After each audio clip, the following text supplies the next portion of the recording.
Assalamualaikum warahmatullahi wabarakatuh. Selamat siang anak-anak kelas 7 semuanya. Bertemu lagi dengan pelajaran Bahasa Indonesia di pertemuan kedua teks surat pribadi. Kemarin kita sudah belajar tentang pengertian teks surat pribadi ya. Intinya kalau teks surat pribadi itu surat yang dibuat oleh seseorang kepada orang lain untuk kepentingan pribadi. Jadi tujuan komunikasinya adalah memberikan informasi kepada orang lain yang berkaitan dengan kepentingan pribadi.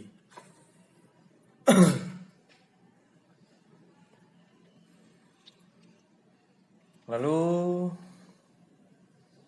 isinya macam-macam ya, bisa menanyakan kabar, ucapan ulang tahun, terus keperluan pribadi lah ya. Kayak misalkan bertanya keadaan kakak yang ingin sekolah, atau keadaan kakak di sekolahan bagaimana, tapi harus beda tempat ya. Kalau cuma satu tempat, misalnya kakakmu masih di rumah terus sekolahnya cuma dekat rumah, yang nggak bisa itu untuk surat kan. Surat kan khususnya untuk komunikasi, kita jarang ketemu gitu loh. Misalkan kakakmu sekolah di luar daerah, nah itu baru bisa kalian menuliskan surat pribadi. Lalu untuk strukturnya itu di bagian ada awal, ada inti, ada penutup. Nih, coba kita lihat. Di sini Bapak sudah mencari contoh. Nah, di sini bagian awal itu adalah tempat dan tanggal pembuatan surat. Yang kedua itu alamat atau penerima surat. Dan yang ketiga adalah salam pembuka. Ini adalah bagian awal surat pribadi. Kalau bagian yang kedua adalah bagian inti. Bagian intinya ini adalah pembuka surat ini. Dan isi suratnya. Itu bagian inti ya. Isi surat. Lalu di bagian penutup. Nah, di bagian penutup ini ada penutup surat dan salam penutup. Terakhir adalah pengirim. Nah, jadi jelas ya, strukturnya itu ada 3. Di bagian awal, inti, dan penutup.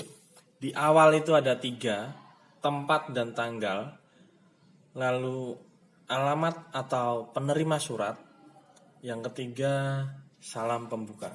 Itu bagian awal. Bagian inti ada 2, yakni pembuka surat, yang biasanya ini menanyakan kabar. Lalu isi surat ini ya intinya apa yang ingin ditanyakan atau apa yang ingin diinformasikan, seperti itu ya. Itu isi suratnya. Lalu bagian ketiga adalah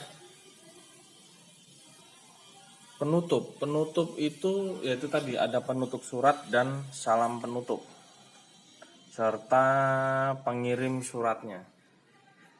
Biasanya hormat saya, tanda tangan, terus nama terang Tommy Rianto, seperti itu ya.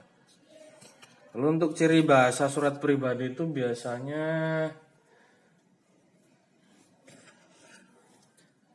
bahasanya itu menggunakan ragam tidak baku.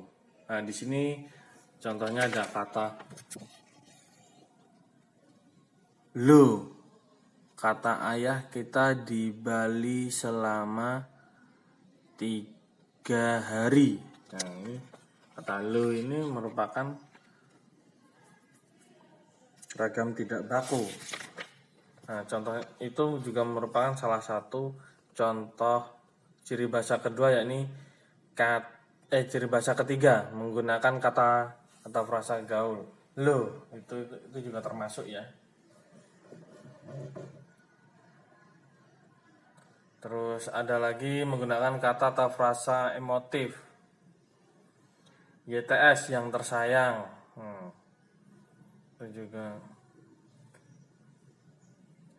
Terus mengobati rasa kangen. Kangen itu juga frasa emotif.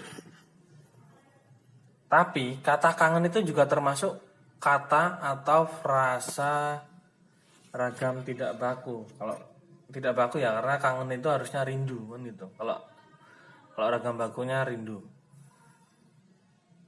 Terus yang ketiga frasa atau kata gaul. Kalau di situ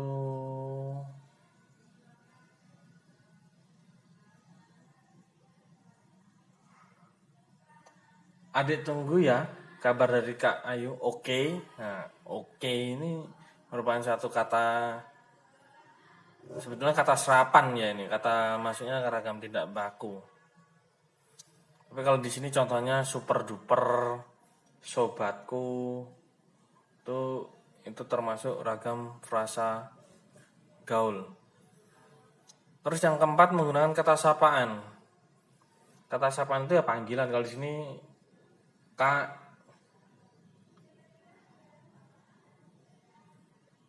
Dik, Mas, Mbak, Pak, Bu, Pak Le, Bule, Bude, Pak D. Nah, itu nama sapaan. Mbah, nah itu nama sapaan ya. Lalu yang ke 1, 2, 3, 4, 5 itu menggunakan kalimat percakapan. Jadi seolah-olah itu suratnya itu berbicara langsung kepada si penerima surat gitu loh. Jadi gini, Kak Ayu besok liburan semester pulang ke Jakarta enggak, ini termasuk kata ragam tidak baku ya. Adik menanyakan hal ini karena kita akan ke Bali. Bapak mengajak kita liburan ke Bali. Kita akan naik kereta api eksekutif loh. Kata ayah kita ke Bali selama 3 hari. Nah, ini kan seolah-olah penulisnya itu berbicara dengan penerima surat seperti itu. Jadi ciri bahasanya yang terakhir itu yang kelima menggunakan kalimat percakapan dalam kurung seolah-olah berbicara langsung dengan penerima surat. Baik, ini hanya sekedar mengulang lagi. Contoh realnya sudah ada. Sekarang tugasnya kalian bisa mengerjakan halaman 144 yang bagian bawah itu ya, sampai 145. Di situ nanti terdapat berbagai pertanyaan. Siapa nama pengirimnya? Terus siapa nama penerimanya? Apa hubungan antara pengirim dan penerima surat? Apa isi suratnya? Alat komunikasi apa yang dipakai kan gitu. Terus menganalisis bagian awal, inti, dan penutup serta ciri bahasanya. Baik, Bapak kira cukup sekian. Billahi taufik wal hidayah. Wassalamualaikum warahmatullahi wabarakatuh. Untuk tugas bisa kalian tulis di buku, langsung difoto lalu dijapri ke Bapak. Terima kasih.